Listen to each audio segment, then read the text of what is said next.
Hello, super sentence stackers. Thank you for tuning in to hear the nation's story. I've been overwhelmed by the amount of contributions and the quality of writing, and I've been so busy reading all of them. There's been some fabulous stuff. We've had all ages apply today from 4 to 44. Thank you, everybody. Some really fabulous writing out there. Our film focus today was hair love, and it inspired so many of you. Some of you even did different hairstyles like Zuri. That really cheered me up.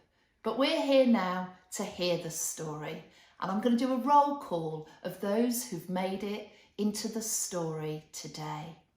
Agnes Turner, you're 5 and you wrote chunk 1, thank you. Taylor Burns is 9, writing chunk 2. 3 was Edison Hughes, you're 11. Ben Millward, you're 10. Thank you, Macy B, you wrote chunk 5, you're 11. Tabitha, you're 10, you wrote chunk 6. William McMillan, you're 8, you wrote chunk 7 for us. Sam Treadwell, you're 10, writing chunk 8. And our ending was a joint effort as Grace and Aoife O'Donnell, who are 8 and 6 respectively, they wrote our ending. So here goes, a wonderfully crafted story by all the people involved. Thank you, Hair Love.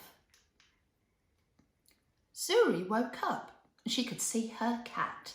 She flicked the cover over it. She took off her shower cap and her hair exploded. Zuri sighed and picked up her iPad and started the search for a video to help her create the perfect hairstyle. What do you think? Zuri asked her cat. The first one that Zuri suggested, her cat raised his paw and twisted side to side as if to say, maybe. The second one Zuri picked, her cat shook his head and said, no. Then the cat got fed up and leapt off the sink, and Zuri stared at her iPad in wonder. She had found her perfect hairstyle. Zuri dreamed that she was in the vlog with her mum doing her hair in that style. And Zuri learnt, actually, it just takes a little time to get the perfect hairdo. Zuri was filled with hope and excitement, and she was hoping everything would come up roses. The perfect hairdo is easily within reach, she thought. But, oh no, she looked at her hair.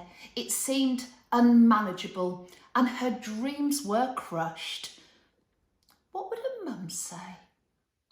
Out the corner of her eye, Zuri spots her saviour, her dad. She looked at him, eyes full of trust. However, Dad looked at the bottles and the brushes. He was completely flummoxed. But he was determined not to let her down. He scampered out the bedroom and he spied a solution. He got the hairdryer, and the hairdryer blasted everywhere. The hairdryer had spoken. Zuri's hair was so long, so thick and so messy. Her dad glared at it and froze. He was thinking of a way to get out of this mess. He thought and he thought, and just then a light bulb, which was about to ping. Zuri handed him a brush. Should he battle the hair or not? And if so, could he win?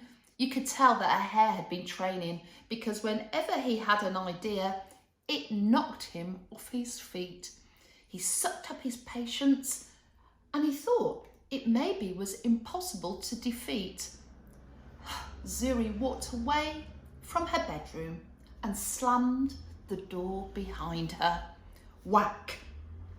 Dad had been defeated by a nest of knots.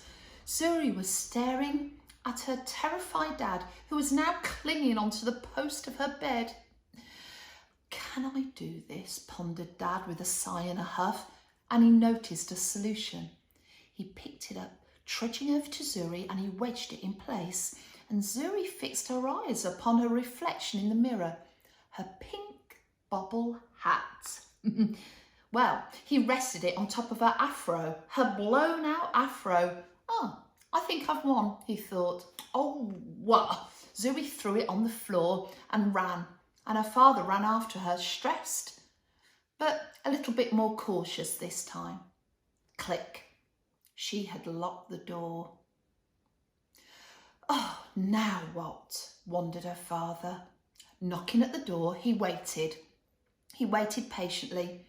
He tried the door handle, but still Zuri would not come out. Oh, if only Mum was here.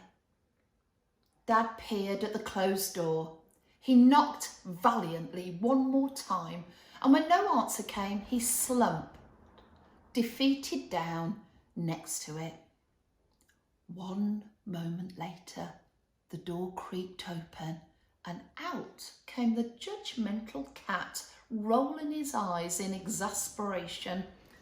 Dad remembered how the living hare had unmercifully attacked him and beaten him, and his daughter came to him sadly, holding a video of his mother's vlogging channel.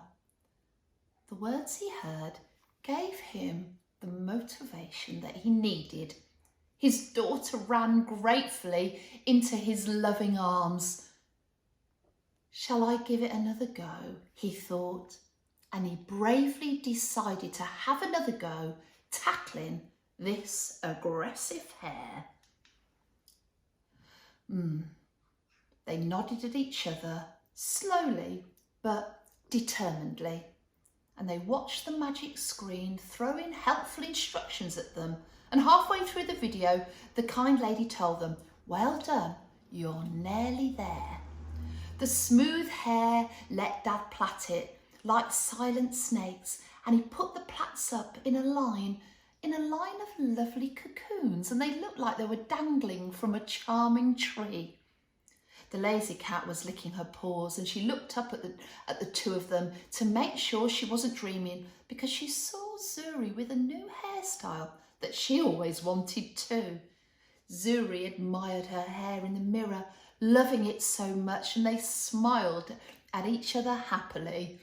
Just after that, Dad put his hand out to a fist pump, but she leapt at Dad and got a heart-warming hug instead. The cat joined in the hug because she was proud of Dad too for making his daughter happy.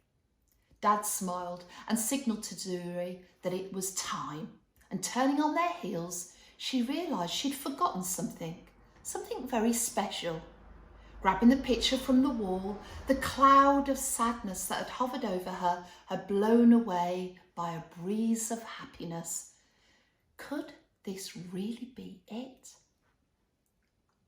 Mum sat alone in her wheelchair, waiting longingly by the window, and seeing her reflection, she mournfully touched her headscarf, which hid the fact that her leaves had fallen to the ground. A gust of spring, Zuri bounded into the room like an explosion of crocuses, and the smiles that were lit up on all of their faces sparked electric joy across the room, and Mum and Zuri hugged each other. Mum's smile widened further as she noticed Zuri's neatly braided hair.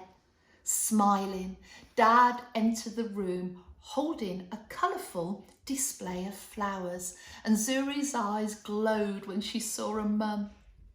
And at that moment, Zuri remembered the precious picture, knowing Mum would love it. Proudly, she gave the picture to Mum.